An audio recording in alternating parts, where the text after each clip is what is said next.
Usai viral aksi salam dari Binjai, kini muncul aksi seorang pria yang mengucapkan salam dari Majalengka. Berbeda dengan aksi salam dari Binjai yang memukul pohon pisang, pria ini malah memukul sarang tawon.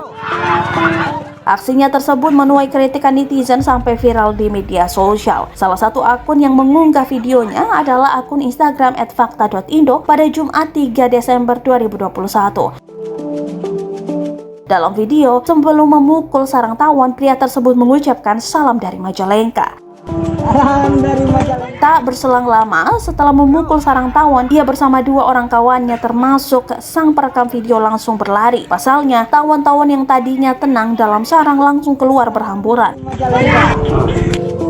Tak disebutkan kapan dan di mana lokasi kejadian tersebut. Namun, dari salam yang diucapkan diduga peristiwa itu terjadi di Majalengka, Jawa Barat. Warganet pun merasa geram dengan aksi pria tersebut.